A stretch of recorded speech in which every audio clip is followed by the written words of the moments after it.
দুই পক্ষের লড়াই খুব ভালোভাবে চলছে। এদের মনস্টার সেনার মধ্যে যারা উড়তে জানে তারা সবাই ড্রাগনদের সাথে লড়তে লাগলো। তাতে আমার কিছু সংখ্যক ডেভিল সেনাও সাহায্য করেছে, আর বাকি সব যারা আক্রমণ করছে সবাই ভাইকিংসদের সাথে লড়তে লাগলো। থর বিশাল জোশের সাথে তার হাতের কুড়াল নিয়ে এক এক করে তার রাজ্যের সৈন্যকে আহত করছে। থর চাচ্ছে না তাদেরকে মেরে ফেলতে, তাই সে তাদের বেশি আহত করছে না। কিন্তু আমাদের ক্ষেত্রে তা হচ্ছে না।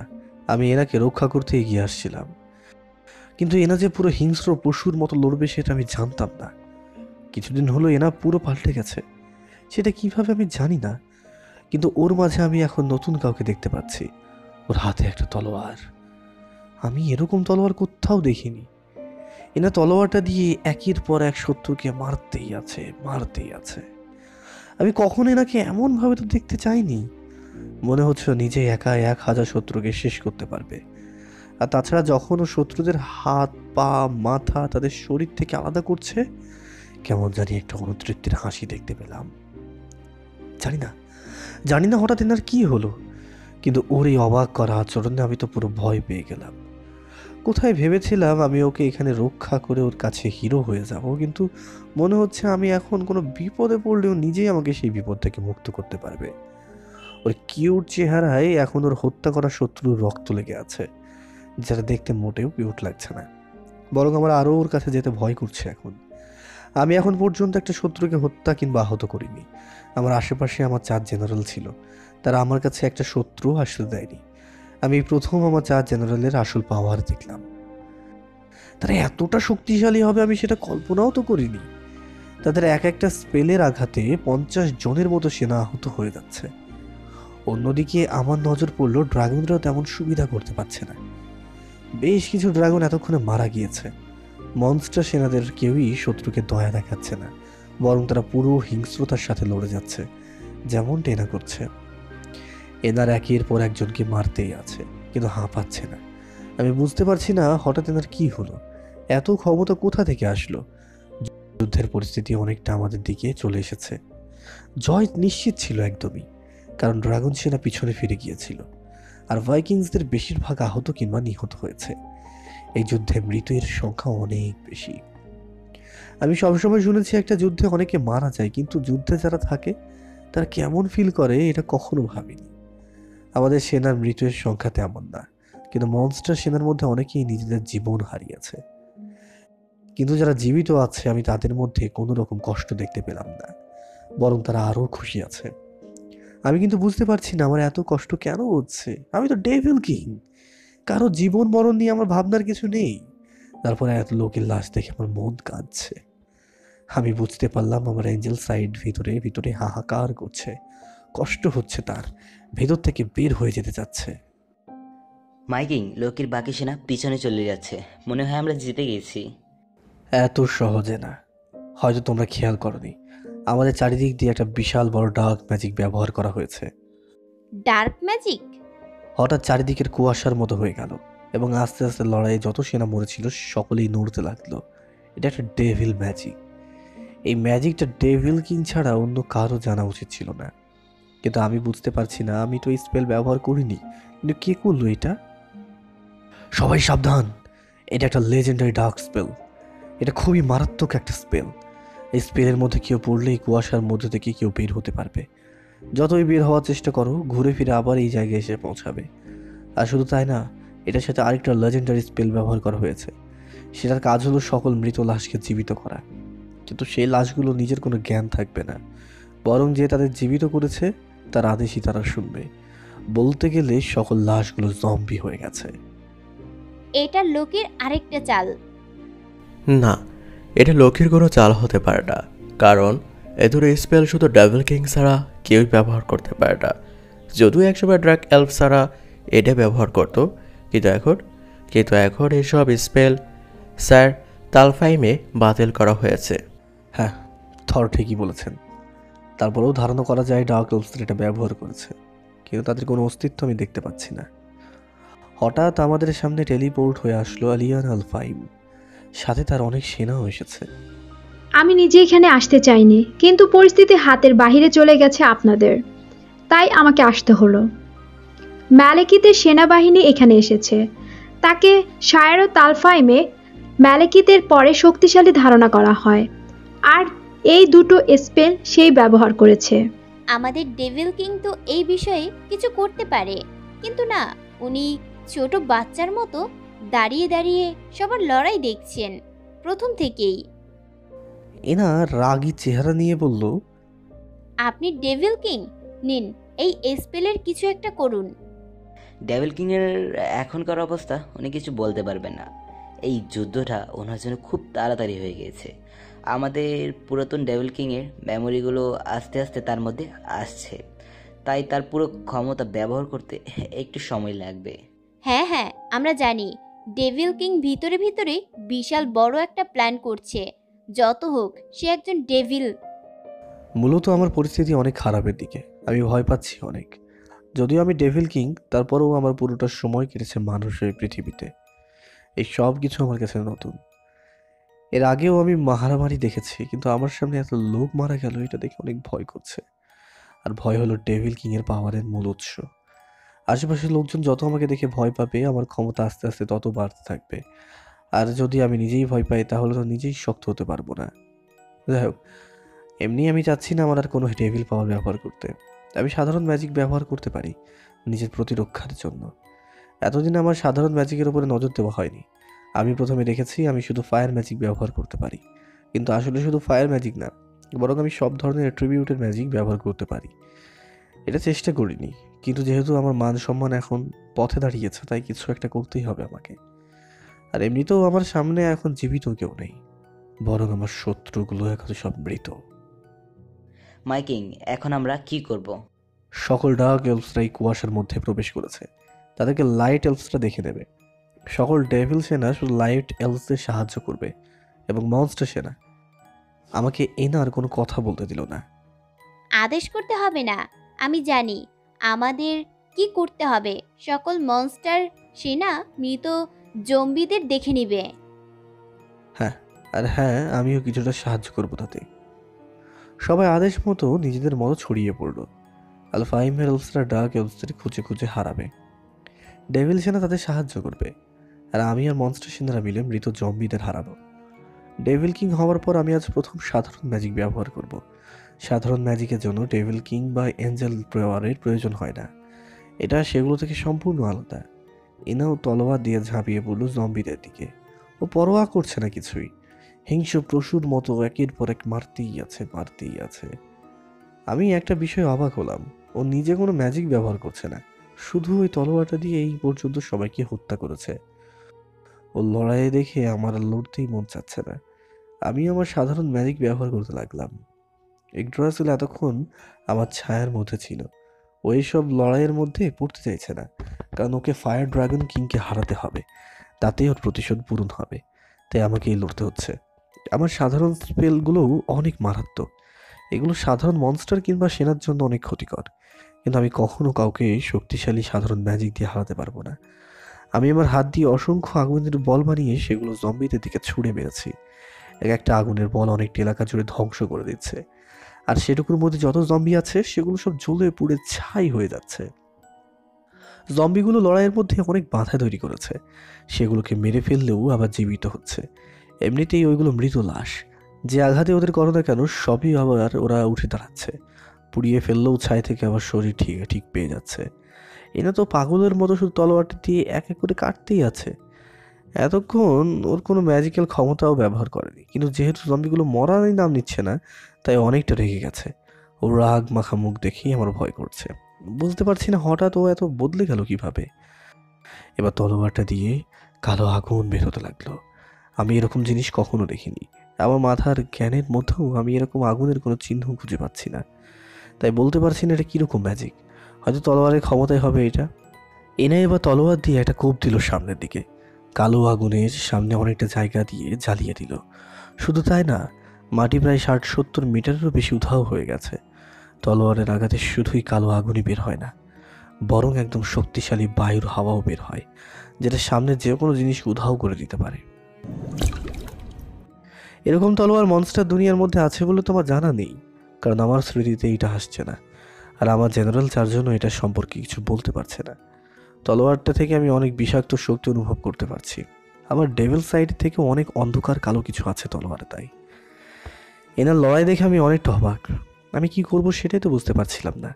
এমনিতেও আমাদের কোনো আঘাত জম্বিদের কিছুই হচ্ছে না, কিন্তু এনা তলোয়ারের কালো আগুনে জম্বিগুলো পুড়ে আর জীবিত হচ্ছে না।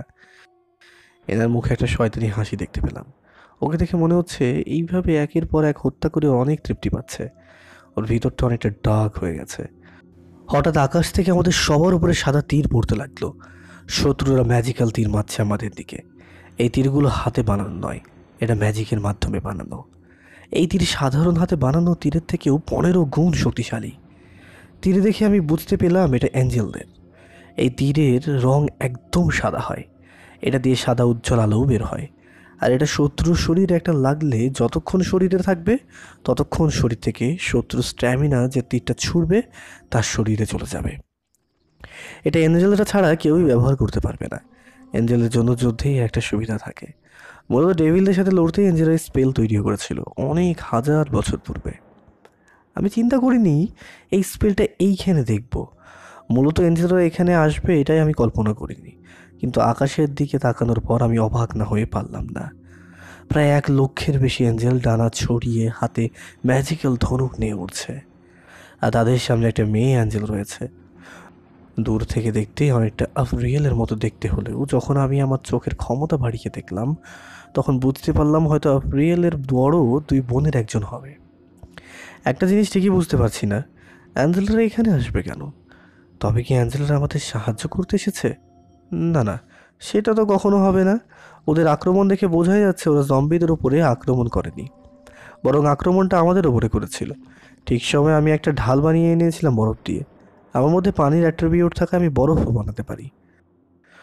বরফ কখনো ট্রাই করিনি, কিন্তু মাথার উপর দিয়ে হাজার হাজার তীর আসতে দেখে তখন মাথায় বরফের চিন্তায় আসলো। 1 হাত উঁচু করায় মাথার ওপরে বিশাল একটা বরফের ঢাল হয়ে গিয়েছিল। ঢালের কারণে আমার চারপাশে অনেকটা জায়গায় সাধারণ মনস্টারের শরীরে তীর লাগেনি। উপর থেকে আক্রমণের ফলে তীরগুলো অনেকের মাথায় লেগেছে, যার কারণে অনেক মনস্টার এবং ডেভিল মারা গিয়েছে। আমাদের যত সৈন্য ছিল তার মধ্যে 30 ভাগই মারা গেছে এই আঘাতে। অ্যাঞ্জেলরা যে লোকির সাথে হাত মেলাবে এটা আমি কল্পনাও করিনি কখনো, কিন্তু যা হয়েছে সেটা আমাকে মেনে নিতেই হবে। হ্যাভেন আমাদের উপরে যুদ্ধ ঘোষণা করেছে, আমরাও ছেড়ে দেব না। আমি আমার একটা ডার্ক ম্যাজিক ব্যবহার করলাম। মূলত এটা একটা টেলিপ্যাথি স্পেল। এটার মাধ্যমে আমি আমার সকল ডেভিল সেনাকে আদেশ করতে পারবো। আমার কথা তারা সকলেই শুনবে। সকল ডেভিল সেনা, আমি devil king Jackson Braid. Heaven যে যুদ্ধের লোকির সাথে হাত মেলাবে এটা আমার কল্পনা ছিল না।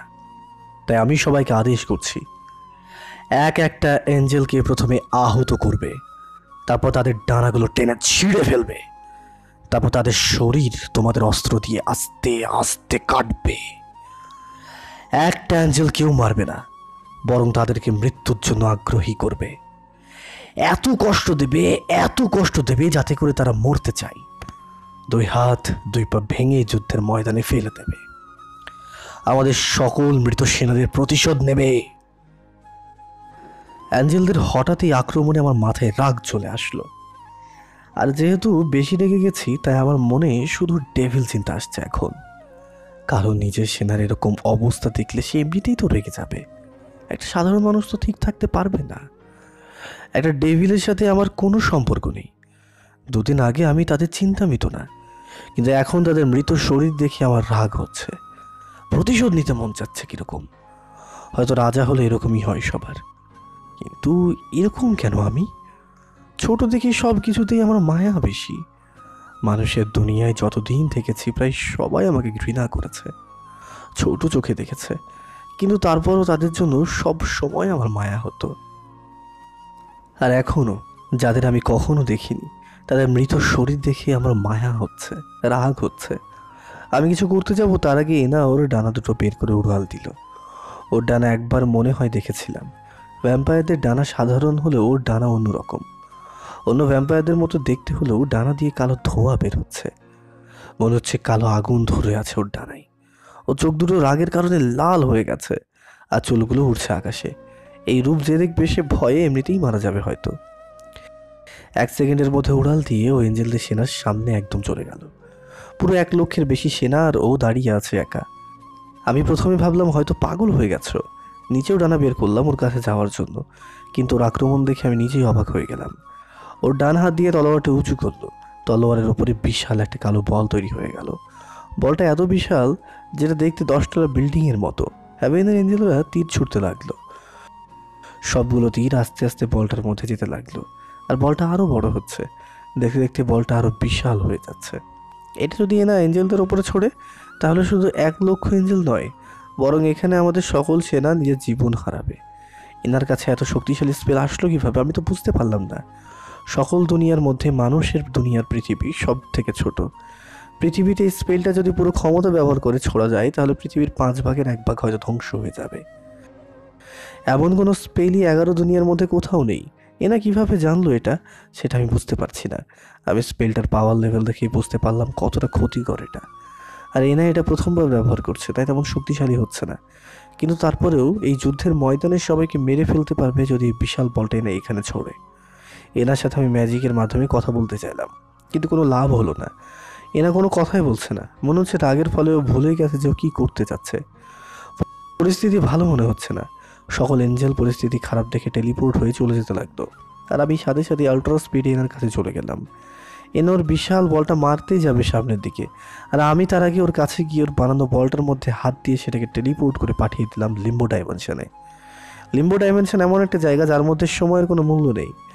সেখানে যে সময়ে একজন ঢুকবে 1 বছর পর বের হলেও সেই সময়ে সে ঢুকেছে, একদমই সেই সময়ে বের হবে সেখান থেকে। আমি বিশাল বলটাকে টেলিপোর্ট করলাম লিম্বো ডাইমেনশনে। বলটা হাত দেওয়ায় আমার ডান হাতটা জ্বলে গেল, পুরো ডান হাতের কবজি পর্যন্ত আমার একদম জ্বলে গেল। আমার শরীরে যে কোনো ক্ষতি ঠিক হতে বেশিক্ষণ সময় প্রয়োজন নেয় না, কিন্তু এই ক্ষতটা ঠিক হওয়ার নামই নিচ্ছে না। শরীর হিল করতে পারছে না। এটা ঠিক করতে হিলিং ম্যাজিকের প্রয়োজন। আপাতত আমি কোনো হিলিং ম্যাজিক জানি না। লিম্বো ডাইমেনশনের বানানো বিশাল বলটা ব্লাস্ট হয়েছে, আর সেটা আমরা এখানে থেকেই বুঝতে পেরেছি। বিশাল একটা ভূমিকম্প হয়ে গেল মাত্র। এনা ওর ওই স্পেলের মাধ্যমে ম্যাজিক পাওয়ার ফুরিয়ে ফেলেছে। ওর এখন বিশ্রামের প্রয়োজন। ম্যাজিক পাওয়ার বেশি ব্যবহার করলে শারীরিক ক্লান্তি দেখা দেয়, আর একদম বেশি ব্যবহার করলে শরীর প্যারালাইজড হয়ে যায় বেশ কিছুক্ষণের জন্য। আর অত্যন্ত বেশি ব্যবহার করলে একজন মারাও যেতে পারে।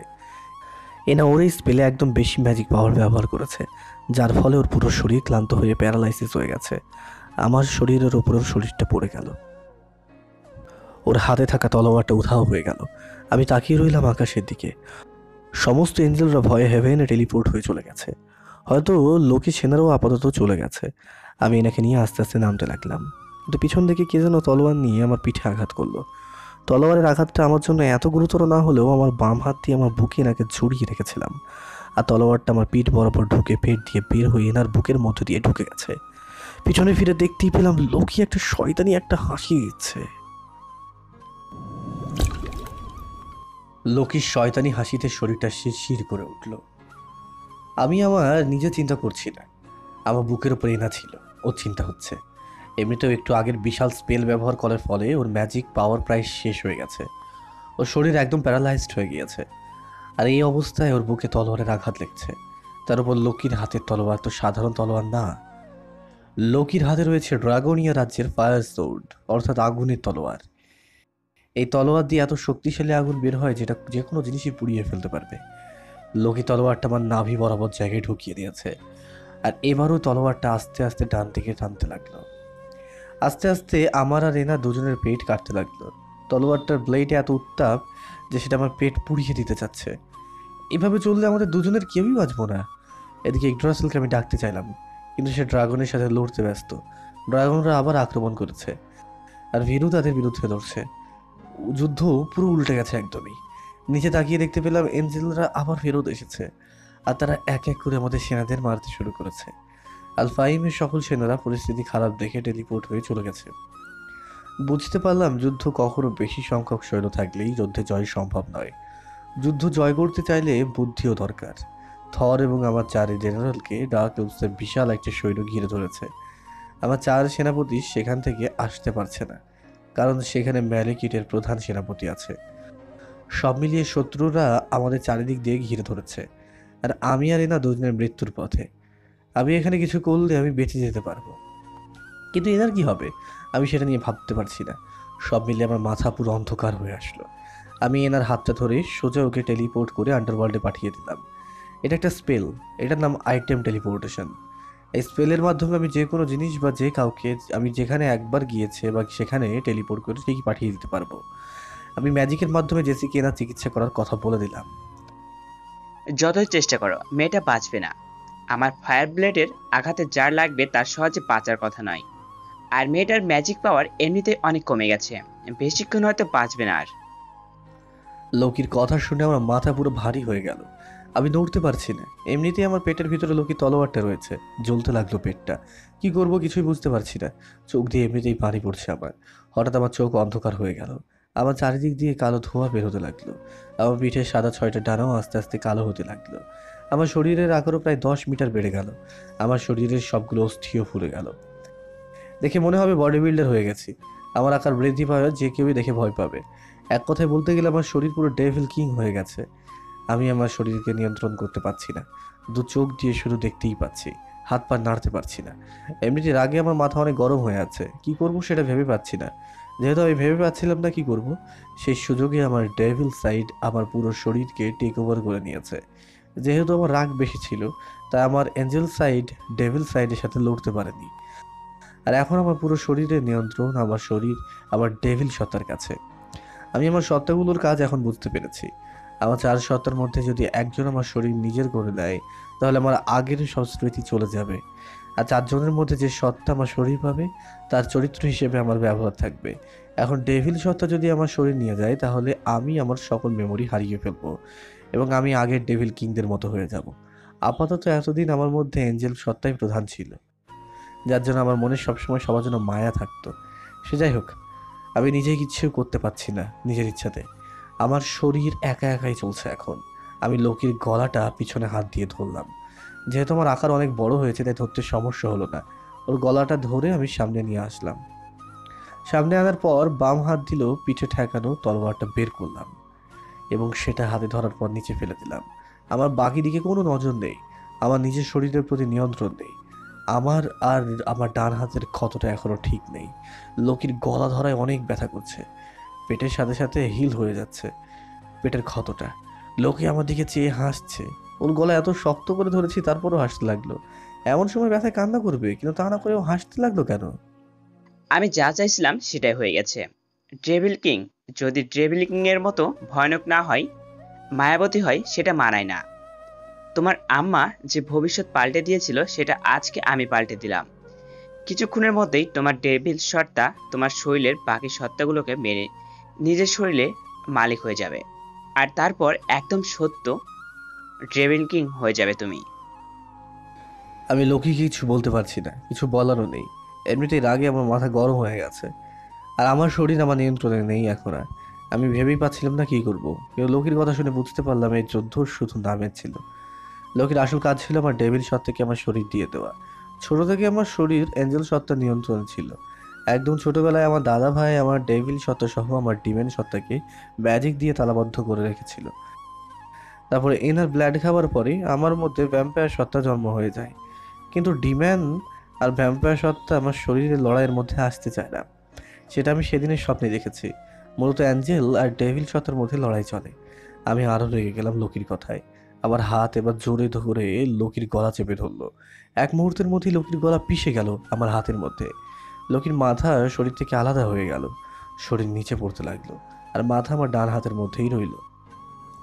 আমি ভেবেছিলাম আমি লোকিকে মেরেছি, কিন্তু মাথাটা ভালো করে লক্ষ্য করে দেখলাম সেটা একজন ভাইকিংসের। লোকি হয়তো কারোর উপরে ম্যাজিক ব্যবহার করে তার শরীরটা দখল করে নিয়েছিল। এটা একটা অনেকটা মারাত্মক একটা স্পেল। এটার নাম বডি ট্রান্সফার। এটার মাধ্যমে একদম দুর্বল কারোর শরীরের উপর নিয়ন্ত্রণ করা যায়।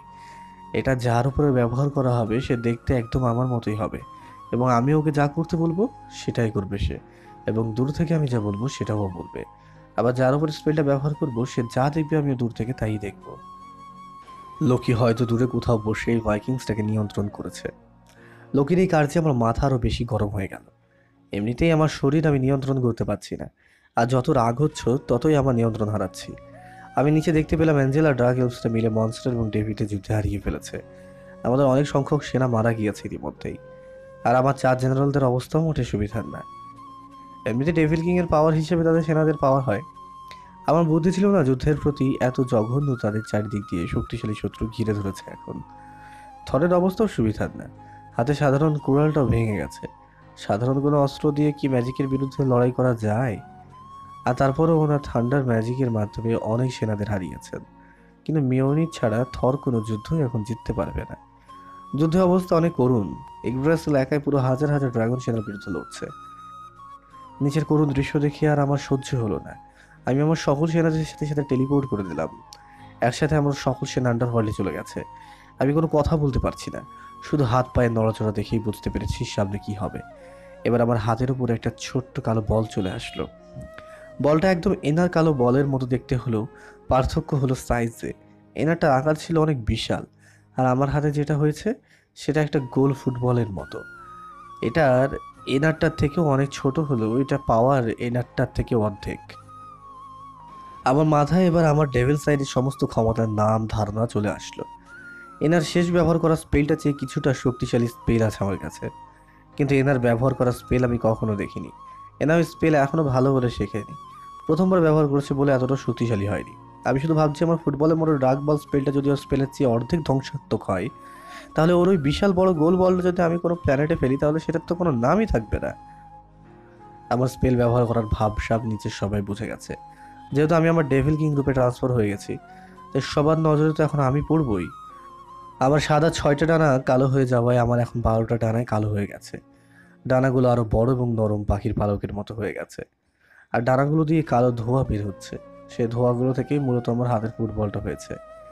এই স্পেলটা আগে সকল ডেভিল কিং ব্যবহার করেছে, তাই নিচে কি হবে সেটা সবাই বুঝতে পেরেছে।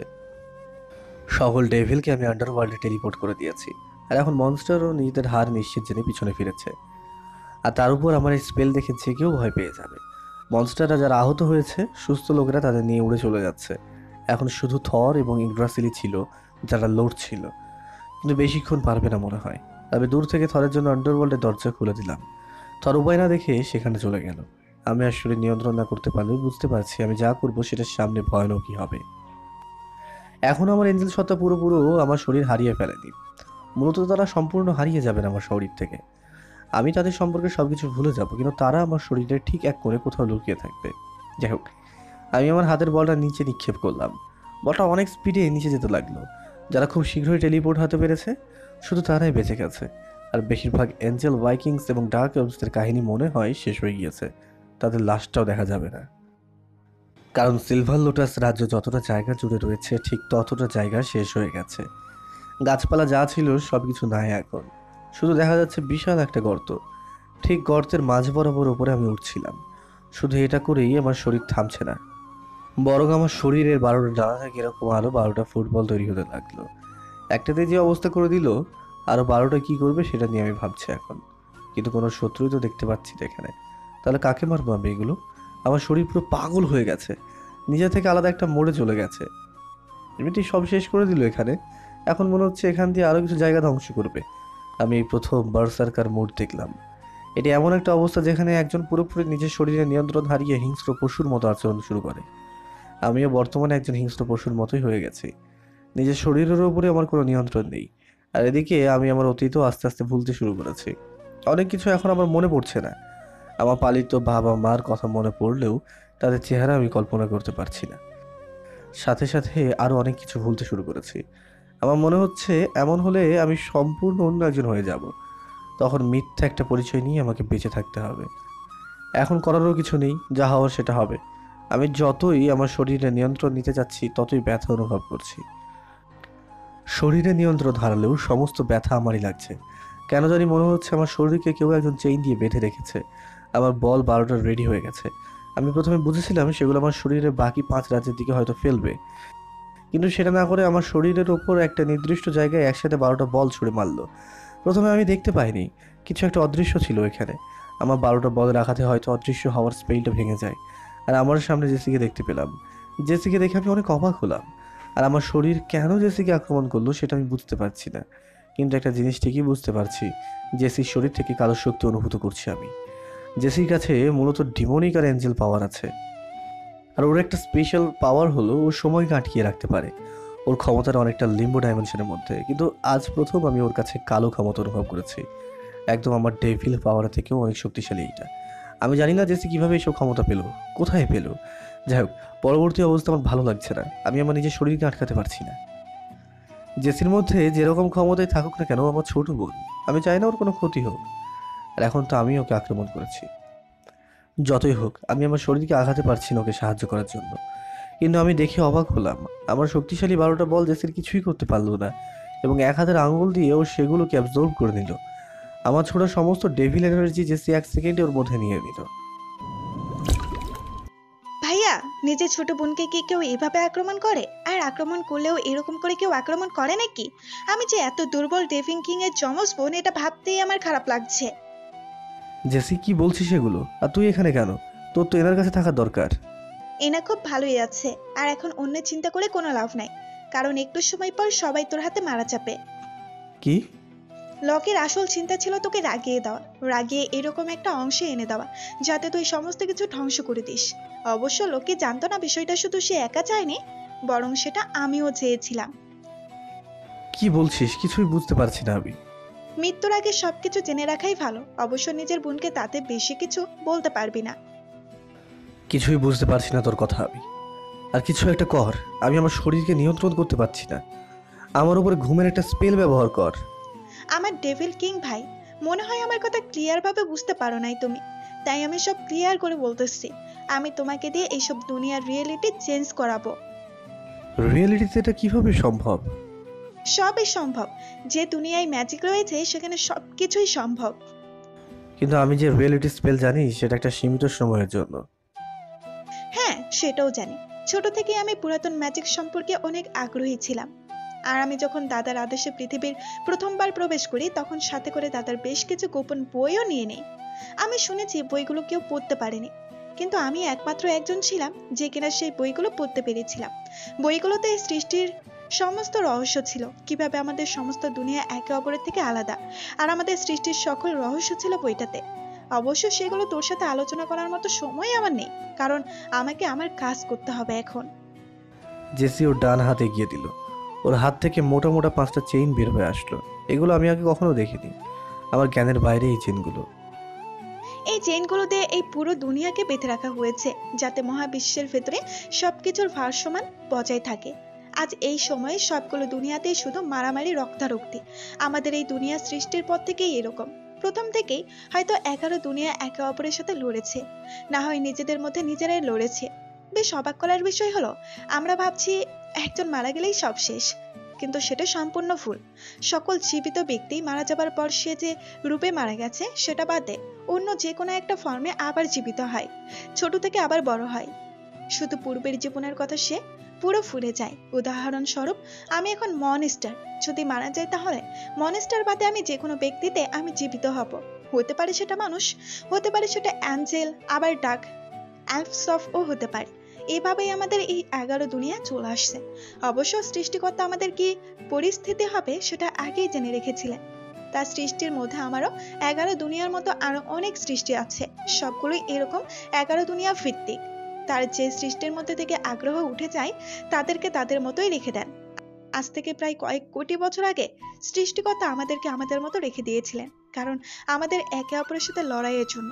তারপর থেকে আজ পর্যন্ত তিনি আমাদের জন্য কোনো কিচ্ছু করেননি। সবকিছু তিনি যেভাবে সেট করে রেখেছিলেন সেভাবেই সেই থেকে আজ পর্যন্ত চলে এসেছে। তিনি এখনো অপেক্ষায় আছেন এই 11 দুনিয়ার পাল্টানোর সময়ের অপেক্ষায়। এই দুনিয়ায় ম্যাজিক দিয়েছে নতুন কিছু দেখার জন্য। তিনি সবগুলো সৃষ্টির মধ্যে খারাপ সেই দুনিয়ার খারাপ সময়ে একজন নির্দিষ্ট শক্তিশালী ব্যক্তিকে পাঠান, যিনি পুরো সৃষ্টিকে পাল্টে দিতে পারে, সৃষ্টি থেকে সমস্ত খারাপ কিছু দূর করে নতুনভাবে সাজাবে আবার। জেসি এই পর্যন্ত বলেই থামলো। আমি কিছু বলতে পারছি না। জেসি কথা বলার সাথে সাথে 5টা চেইন দিয়ে আমার শরীর থেকে আমার 5টা সত্তা বের করে ফেলেছে। আমি শুধু দেখতে আর শুনতে পাচ্ছি আমার শরীর থেকে। শরীরের ভিতর দেখেই দেখতে পাচ্ছি আমার 5টা সত্তা জেসি চেইনে বাঁধা। ডেভিল সত্তা বাদে বাকি 4 জন ঘুমিয়ে আছে। 4 জনের মধ্যে সাধারণ মানুষ সত্তা আছে। আমি এখানে আসার পর থেকে নিজেকে মানুষ ভাবা ছেড়েই দিয়েছিলাম, কিন্তু আমি ভুলে গিয়েছিলাম আমার বাবার বংশ হলো হাফ ডিম্যান। প্রথমে এই বংশ শুরু হয়েছিল একজন মানুষ আর একজন ডিমানের থেকে। তাই আমার ডিম্যান পাওয়ার সিল করে রাখলে আমি শুধু সাধারণ মানুষ হয়ে যাব, আর ছোটবেলায় এটাই আমার উপরে করা হয়েছিল। যদি এঞ্জেল পাওয়ার সিল করা হয়েছিল না, তবে আমার শরীর মানুষের মতোই ছিল, আর আমার মাইন্ডের কন্ট্রোল এঞ্জেল সত্তার কাছে ছিল। তাই আমি বাকি সব মানুষদের থেকে আলাদাই ছিলাম। তারা আমাকে পছন্দ করতো না, এই জন্যই। আমার চোখের সামনে আমার 5 সত্তাকে দেখতে পেলাম।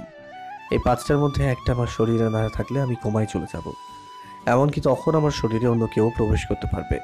অন্য কেউ প্রবেশ করলে একদিনের মধ্যে আমার একটা শর্ত আমার শরীরে না ফিরলে আমি সম্পূর্ণ মারা যাব। আর এতক্ষণ জেসির কথা শুনে আমি চিন্তায় পড়ে গেলাম। সৃষ্টিকর্তা সৃষ্টি নিয়ে অনেক কিছু বললো। এটাও বলেছে সৃষ্টিকর্তা একজনকে পাঠাবে যে সব চেঞ্জ করবে।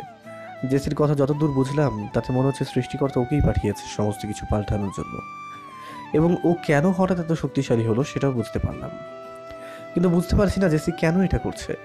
আমার তো মনে হয়েছিল হ্যারির সাথে খুব ভালোই আছে, কিন্তু না, এত সিরিয়াস কিছু প্রথম থেকে প্ল্যান না করলে কখনো শেষ করা সম্ভব নয়। ছোট থেকেই জেসি এই দুনিয়া চেঞ্জ করার আশায় রয়েছে।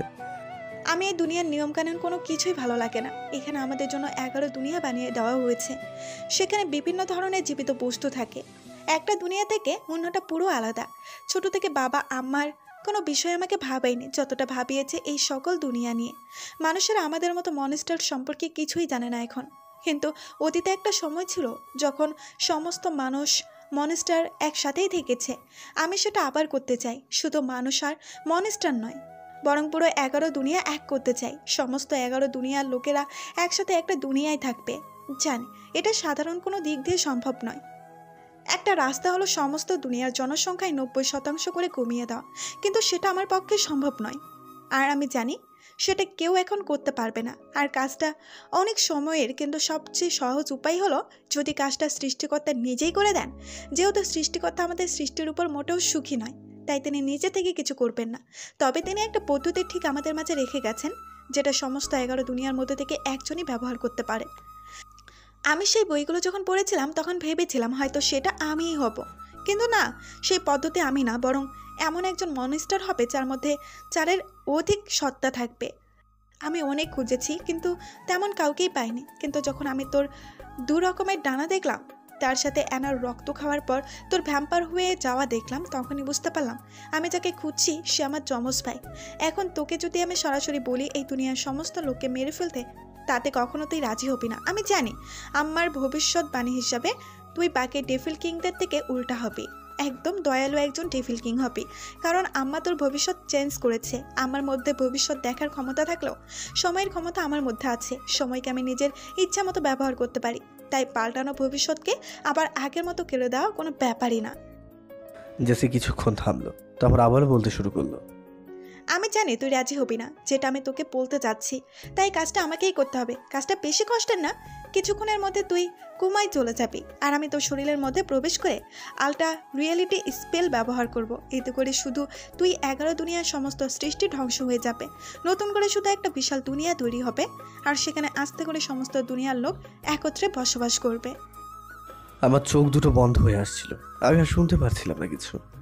মনে হচ্ছে আমি ঘুমের মধ্যে তলিয়ে পড়ছি। কিন্তু হঠাৎ আমার সামনে এনার রক্তাক্ত মুখের চেহারাটা ভেসে আসলো।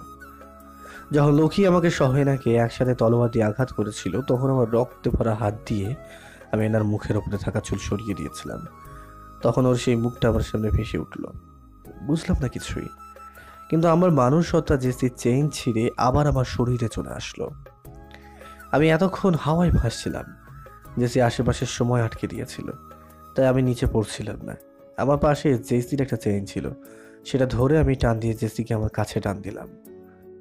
আমার বিশ্বাস হচ্ছে না একজন সাধারণ মানুষ সত্তা কিভাবে এত শক্তিশালী একটা চেন ভেঙে ফেললো। তোর সমস্ত চিন্তা ভাবনাকে আমি সম্মান করি, কিন্তু তারপরেও সৃষ্টিকর্তা নিজে কিছু করছেন না এই দুনিয়ার। সমস্ত জায়গায় এমন নয় যেখানে লড়াই হচ্ছে। অনেক জায়গা আছে যেখানে মানুষ শান্তিতে বসবাস করছে, তারা কোনো রকম লড়াই চায় না। বিশেষ করে কিছু পরিচালকদের জন্য লড়াই হয়ে থাকে। তারপরেও সৃষ্টিকর্তা কিছু করছেন না, এর মানে তিনি আমাদেরকে ঠিক করার সুযোগ দিচ্ছেন। আমরা নিজেরাই চাইলে ঠিক হতে পারি। এছাড়াও অনেক দুনিয়ার লোকেরা চায় না তাদের দুনিয়া থেকে তারা নতুন কোনো দুনিয়ায় থাকতে। তারা তাদের পরিবার, ভালোবাসার মানুষদের নিয়ে সুখেই তো আছে, আর তুই চাচ্ছিস সেগুলো থেকে তাদের কেড়ে নিতে। মানলাম তুই সবাইকে সুন্দর একটা জীবন দিতে চাচ্ছিস, সৃষ্টিকর্তার আদেশই এটা হয়তো। কিন্তু যদি তোর তথ্য ভুল হয়, যদি অনেক খারাপ কিছু হয়, তুই যেটা করতে যাচ্ছিস সেটা করলে বল, আমি যেটা করছি সেটা পুরো 11 দুনিয়ার ভালোর জন্য। আমি চাই না আমাদের সৃষ্টিকর্তা আমাদের একেবারে ধ্বংস করে দিক। নতুন দুনিয়া শুরু করতে যা কিছু দরকার আমি করতে রাজি। যদি সেটার জন্য এই পুরো দুনিয়ার জীবন দিতে হয় তাহলে আমিও রাজি। আমার মধ্যেই শুধু এখন মানুষের সত্তায় আছে। মানুষ হিসেবে এখন আমার অনেক দুর্বল হওয়ার কথা ছিল, কিন্তু জেসির কোনো ম্যাজিকই আমার উপরে কাজ করছে না।